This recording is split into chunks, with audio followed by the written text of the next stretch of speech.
3 minute সময় দাও, আমি তোমাদেরকেও সিমলা থেকে ঘুরিয়ে আনবো। মেঘ, পাহাড়, টয় ট্রেন আর একটা স্বপ্নের শুরু।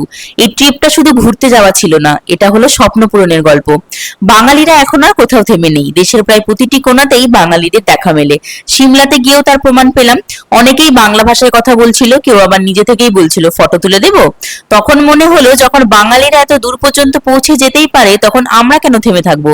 ওর কোম্পানিতে কয়েকদিনের ছোট্ট ছুটি পড়েছিল, সেই ছুটিটাকেই কাজে লাগিয়ে আমরা 3 জনে বেরিয়ে পড়লাম সিমলার উদ্দেশ্যে। আর সেই ভ্রমণের কিছু সুন্দর মুহূর্ত আজ তোমাদের সঙ্গে শেয়ার করে নিচ্ছি।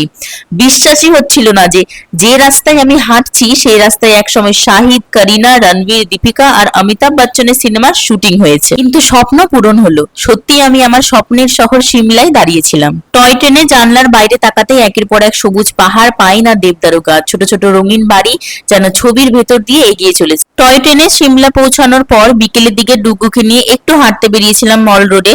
পাহাড়ের আড়ালে সূর্যটা ধীরে ধীরে ডুবে যাচ্ছিল। ঠান্ডা হাওয়া আর সেই সোনালি আলো, মুহূর্তটা সত্যি খুব শান্ত আর সুন্দর ছিল। তারপর ট্রাই করলাম এখানকার খুব বিখ্যাত খাবার সিদ্ধু। একবার একেবারে আলাদা স্বাদ, তাই সিমলায় এলে এটা একবার অবশ্যই খেয়ে দেখো। আর শেষে একটা সফটি আর কুলফি খেয়ে দিনটা মিষ্টি করে শেষ করলাম। পাহাড়ি ঠান্ডায় আইসক্রিম খাওয়ার মজাই যেন আলাদা হয়। পরের দিনে সকালটা শুরু হয়েছিল একরাশ সবুজের মাঝে। গ্রিন ভ্যালির দিকে যতই এগোচ্ছিলাম মনে হচ্ছিল চোখের সামনে যেন একটা জীবন্ত পোস্ট কার্ড খুলে গেছে। চারিদিকে শুধু পাহাড়, পাইন গাছ আর প্রকৃতির অসাধারণ শান্ত সৌন্দর্য।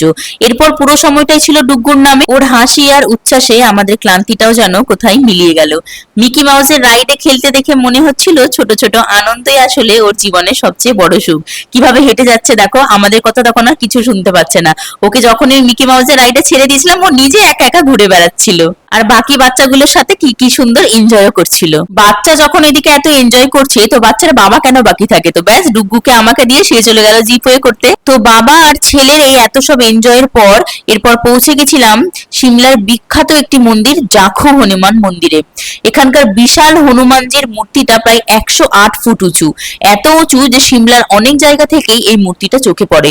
কি সুন্দর আর কি বড় মূর্তি, তোমরা নিজের চোখে একবার দেখে নাও।